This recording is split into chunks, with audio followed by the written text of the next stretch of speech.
مذہب کی دنیا میں خلاف عقل اور خلاف قانون قدرت عقائد کا رواج کوئی نئی بات نہیں۔ تاریخ مذاہب ایسی مثالوں سے بھری پڑی ہے۔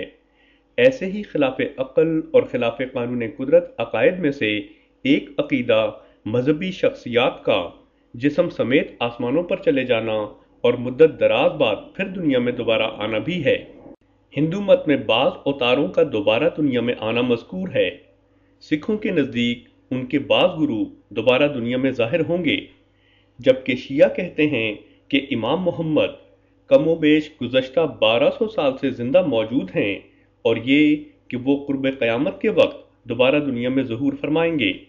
بعض مسلمانوں کے نزدیک حضرت ادریس علیہ السلام اور حضرت خضر صدیوں سے زندہ موجود ہیں۔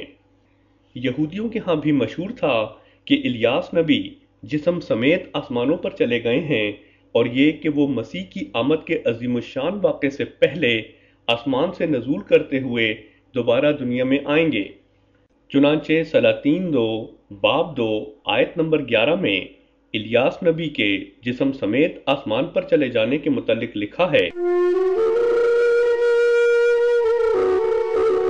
اور وہ آگے چلتے اور باتیں کرتے جاتے تھے کہ دیکھو ایک آتشی رتھ اور آتشی گھوڑوں نے ان دونوں کو جدا کر دیا اور ایلیا بگولے میں آسمان پر چلا گیا۔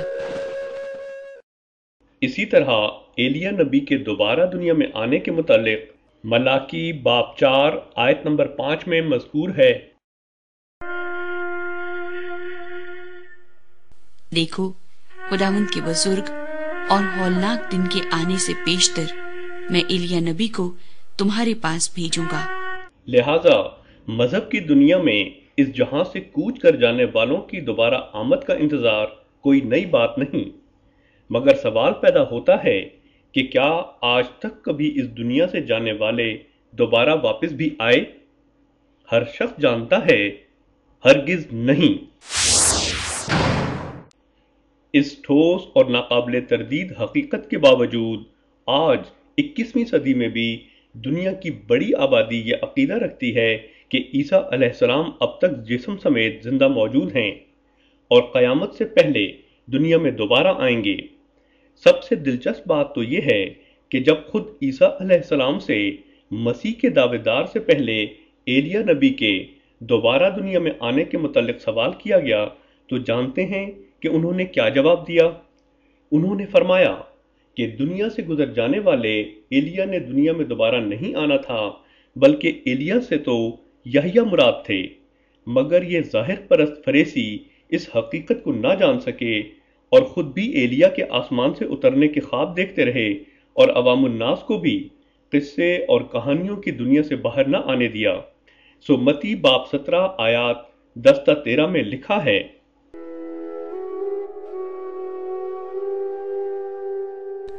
شاگردوں نے اس سے پوچھا کہ پھر فقیہ کیوں کہتے ہیں کہ ایلیا کا پہلے آنا ضرور ہے؟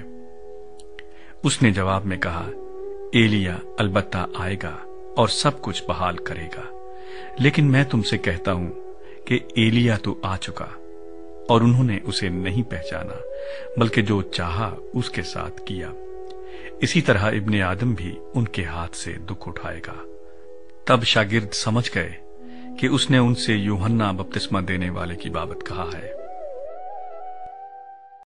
گویا یہ خود عیسیٰ علیہ السلام ہی تھے کہ جنہوں نے یہ واضح فیصلہ دیا کہ دوبارہ دنیا میں کوئی نہیں آتا، نیز یہ کہ دنیا سے چلے جانے والوں کے نام سے دوسرے آیا کرتے ہیں جو کہ یحییٰ علیہ السلام کی طرح اسی دنیا میں پیدا ہوتے ہیں، نہ کہ آسمان سے اڑتے ہوئے آتے ہیں۔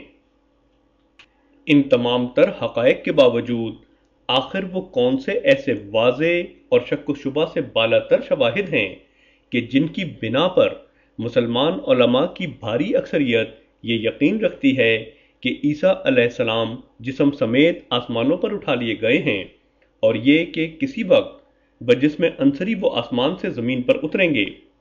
عام قاعدے کی بات ہے کہ دعویٰ جس قدر عام انسانی مشاہدے اور قانون قدرت سے متصادم ہو، وہ اپنے ثبوت کے لیے اسی قدر ٹھوس اور ناقابل تردید شواہد کا تقاضا کرتا ہے۔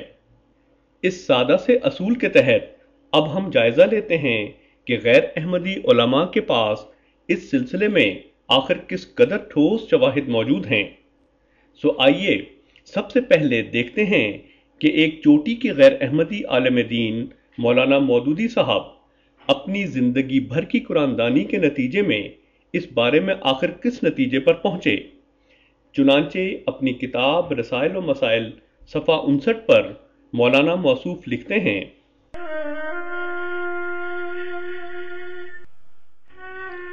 قرآن مجید کے الفاظ سیدنا مسیح علیہ السلام کے جسداً آسمان پر اٹھا لیے جانے کی تصریح نہیں کرتے۔ لیجئے عقیدہ ایسا جو کھلم کھلا قانون قدرت سے متصادم اور بنیاد اس کی بجائے ٹھوس اور براہ راست قرآنی شہادت کے محض ظن اور قیاس پر۔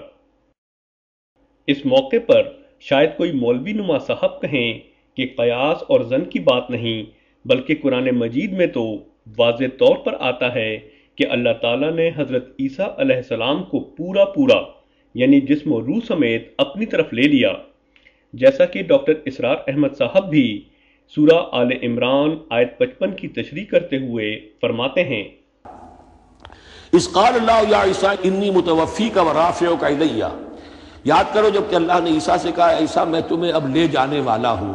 یہاں ڈاکٹر اسرار احمد صاحب اور بیشتر غیر احمدی علماء متوفیقہ کا ترجمہ یوں کرتے ہیں، میں تمہیں جسم و روح سمیت لے جانے والا ہوں۔ لہذا ڈاکٹر اسرار احمد صاحب لفظ توفی کی وضاحت کرتے ہوئے اسی آیت کی تشریح میں فرماتے ہیں، اس لفظ کو اچھی طرح سمجھ لیجئے،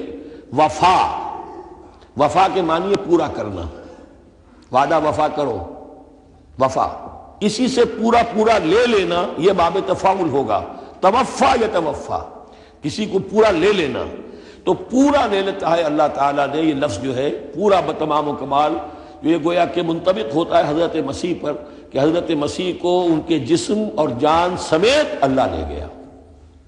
گویا بقول ڈاکٹر اسرار احمد صاحب توفی کے معنی جسم و جان سمیت اللہ تعالیٰ کی طرف اٹھائے جانا ہے۔